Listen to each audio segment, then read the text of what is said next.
বাচ্চাটা আছে নাকি গেছে কিছুই তো বুঝতে পারছি না। মনে হয় আর নেই, যা অ্যাক্সিডেন্ট হয়েছে তার উপরে আবার কড়া কড়া ওষুধ খাচ্ছে। যাক, আমাদের আর হাত বন্ধ করতে হবে না, ওতেই মনে হয় কাজ সেরে গেছে।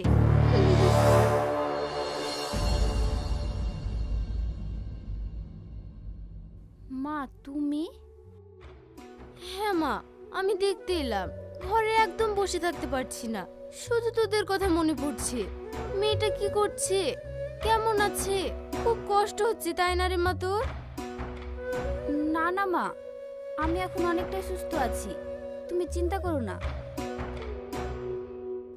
আরে আরে কি করছো? দাঁড়াও দাঁড়াও, আমি ধরছি।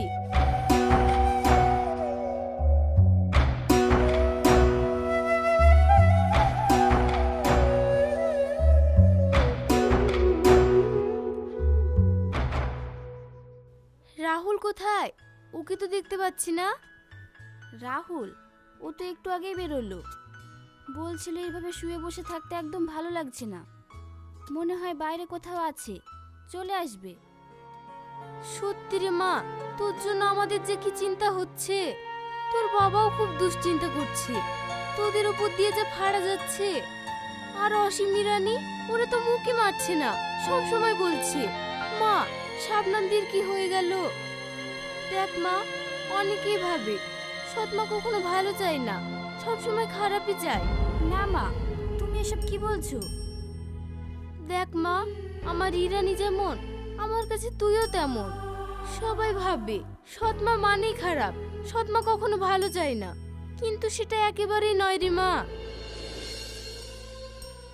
ও বাবা, তুমি এসে গেছো? একটু চিন্তা হচ্ছিল তোমাদের জন্য, তাই একটু দেখতে এলাম। কিন্তু বাপ, তুমি কোথায় গিয়েছিলে এই অবস্থায়? তেমন কথাও না মা, ঘরে ভালো লাগছিল না তো, তাই একটু ছাদে গিয়েছিলাম। ডাক্তারবাবু তোমাদেরকে এখন শুধু বেড রেস্টে থাকতে বলেছে, এখন একদম কোথাও বেরোবে না ঘর থেকে। এখানে একটু চুপটি করে বসে দেখি, আমি তোমাদের জন্য আদা দিয়ে একটু ভালো করে চা বানিয়ে আনি, দেখবে গায়ের ব্যথা মরবে।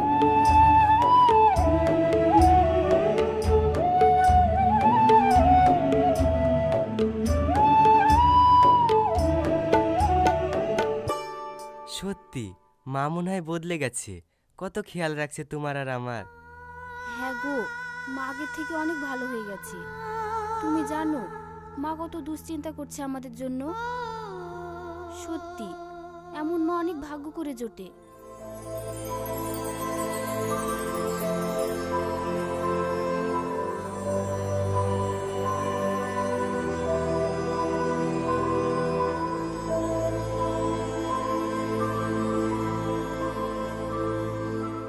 এই নাও বাপ, চা খাও।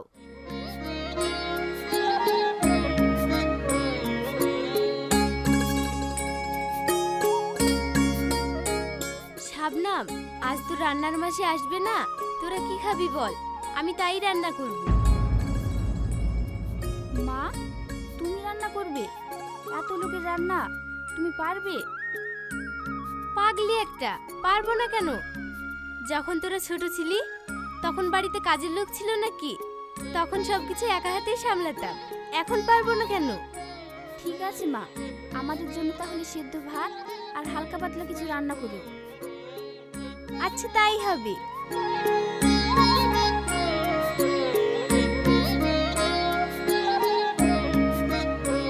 চাটা খুব ভালো হয়েছে তাই না?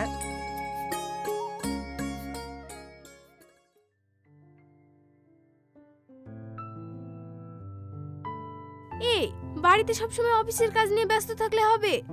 যাও বাজারে যাও, ওইদিকে ছেলে মেয়ে দুটো অসুস্থ, ওদের জন্য কিছু জিওল মাছ আনবে। আর হ্যাঁ, ওদের হরলিক্সটাও নেই, ফুরিয়ে গেছে, আসার পথে হরলিক্সটাও নিয়ে এসো। তাড়াতাড়ি বাজারে যাও, ওদের জন্য জিওল মাছ দিয়ে হালকা পাতলা কিছু রান্না করব। হ্যাঁ হ্যাঁ যাচ্ছি, এই কাজটা সেরে উঠছি। রাখো তো তোমার কাজ, ওদিকে শাবনাম অসুস্থ, আবার দুই জানের মানুষ, ওদেরকে সময় মতো খেতে দিতে হবে। এমনিতে শরীর দিয়ে কত রক্ত বেরিয়ে গেছে ছেলে মেয়ে দুটোর। তুমি তাড়াতাড়ি যাও। হ্যাঁ এক্ষুনি যাচ্ছি, তুমি ব্যাগটা এনে দাও। ঠিক আছে, আমি ব্যাগটা নিয়ে আসছি।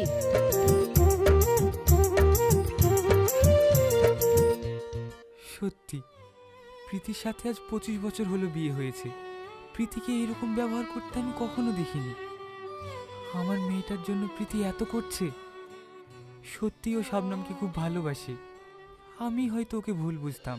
এই নাও, তাড়াতাড়ি এসো। হ্যাঁ, প্রীতি, আজ এত বছর হয়ে যাচ্ছে আমাদের সংসার করা, কিন্তু কখনো তোমাকে এইরকম দেখিনি। তোমার মধ্যে এই পরিবর্তন আমার খুবই ভালো লেগেছে। তুমি আমার মেয়েটাকে এত ভালোবাসো, এত চিন্তা করো ওর জন্য। সত্যি আমি তোমাকে কত ভুল বুঝেছি। ওইটা বাবাই তো স্বাভাবিক। আমি তোর আসল মা না, সৎ মা। তুমি শুধু শুধু আমাকে ভুল বুঝতে। আমার কাছে ইরানি অসীমও যেমন, শাবনামও তেমন। তুমি এবার যাও তো তাড়াতাড়ি। হ্যাঁ হ্যাঁ, যাচ্ছি।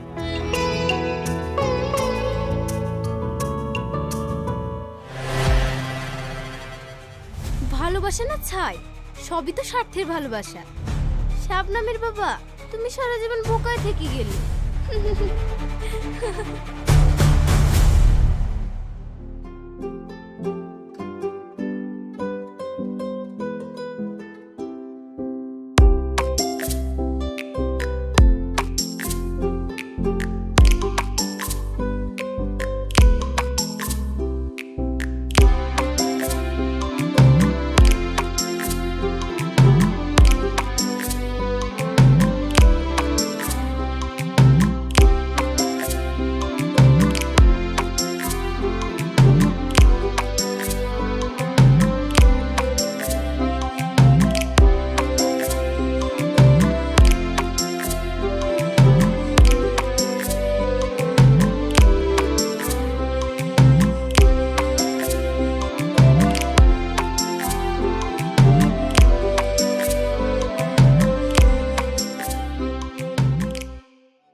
তোরা আয় আয়, বস।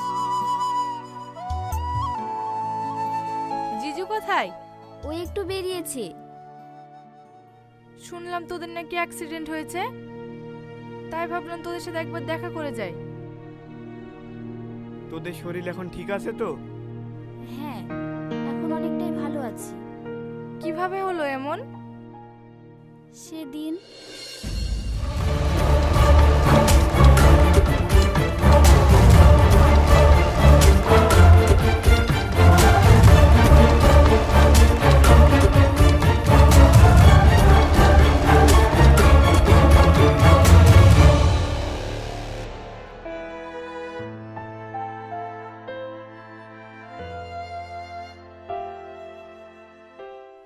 ও মা দিঘি, তোমরা কখন আসলে? এই তো আন্টি, এখনই আসলাম। তোমরা বসো, আমি তোমাদের জন্য চা করে আনি।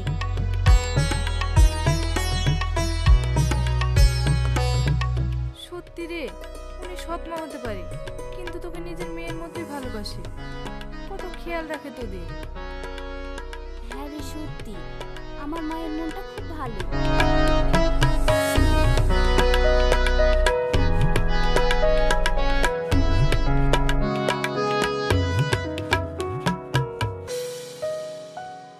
চা এসে গেছে, এই নাও।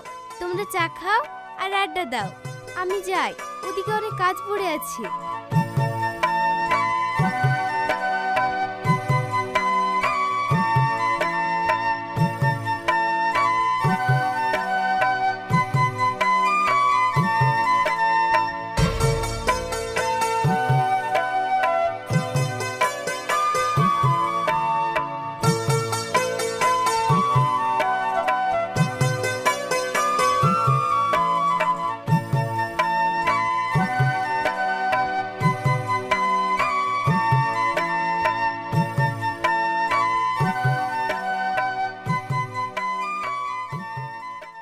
দিঘি এবার চল, আমাদেরও কিন্তু লেট হয়ে যাচ্ছে।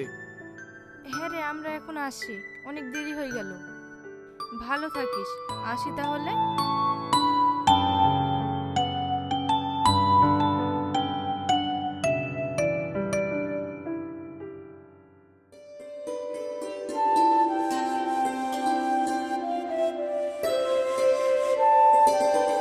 শাবনাম, এই পেপারটা একটা সই লাগবে মা। তুমি রাহুল তোমরা কেউই তো এখন ট্রান্সপোর্টে যাওয়ার মতো অবস্থায় নেই। আজ ফ্যাক্টরিতে অনেক কাঁচামাল আসবে। তুমি সইটা করে দাও। আমি অসীমকে সব বুঝিয়ে দিয়েছি, ও ওই দিকটা দেখে নেবে। ঠিক আছে পাপা, দাও, আমি সইটা করে দিচ্ছি।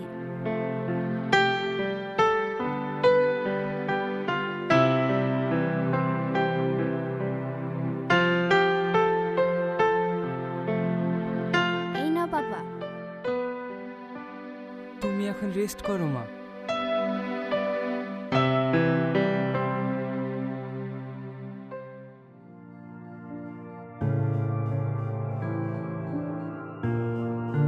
বাবা আমায় ডেকেছিলে? হ্যাঁ ডেকেছিলাম।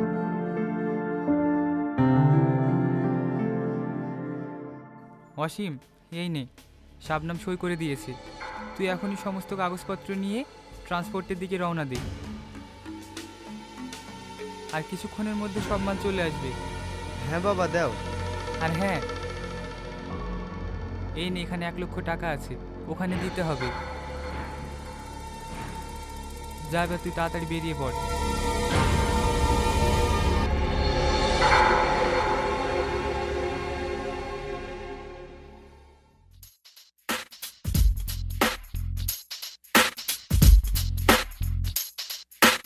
হ্যালো, শোন, আজকে পার্টি হবে। তোরা আমাদের আড্ডাখানায় চলে আয়। আজকে গ্র্যান্ড পার্টি দেব। আর হ্যাঁ, মেয়ে নিয়ে আসবি। মেয়ে না হলে আবার পার্টি জমে না।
Hands up. মধু চক্র চলছে তাই না? এই সব কটাকে গাড়িতে তোল। চোখ রাখুন ফাটা টিভির পর্দায়। দেখতে থাকুন আগামী পর্বে কি ঘটতে চলেছে।